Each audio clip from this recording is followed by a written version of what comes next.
Welcome to our shorthand lab channel, Legal Dictation at the speed of 120 to 130 words per minute. So be ready. Start. It is also necessary to make it clear that impleadment of the insurer as party in a claim petition under section 170 of the Act should not be confused with the impleadment of insurer as party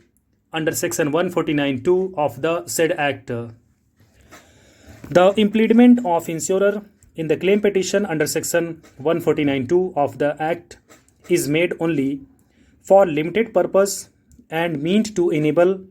the insurer to contest the claim on the grounds available to the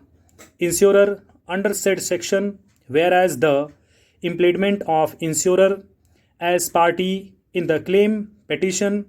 under section 170 of the Act enlarges his right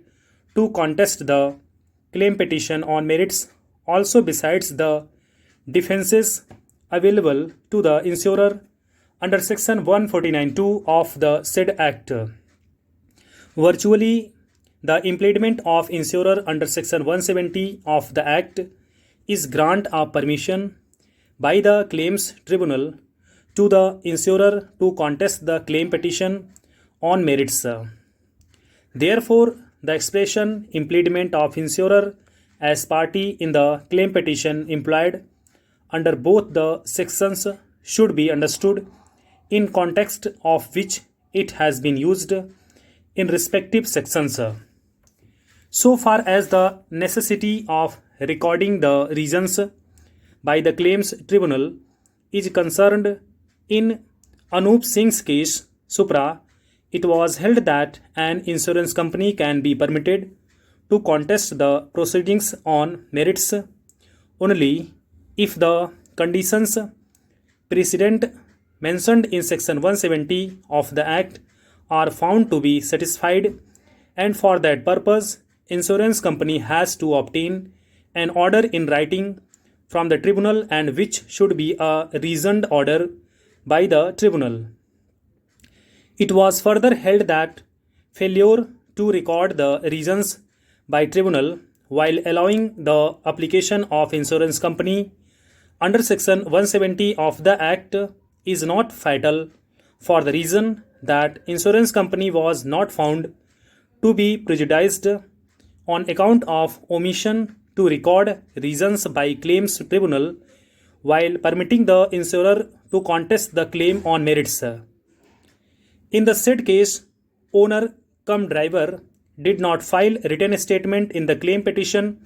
and has failed to contest the case. The claims tribunal allowed the application of insurer under section 170 of the Act, holding that permission is granted as prayed for. Therefore, in my opinion, from the aforesaid decision, it follows that while allowing the application of insurance company for grant of permission to contest the claim on merit under section 170 of the Act, it is not essential for the claims tribunal to record reasons. Therefore, for the reasons that it would not be prejudicial to the interest of insurer despite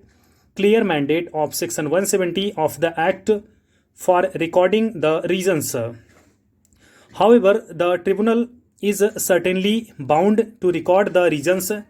in case the application of insurance company insurer under section 170 of the Act is to be rejected by the tribunal because of the simple reason that in such eventuality order of the claims tribunal would adversely affect the interest of insurer. Thank you so much.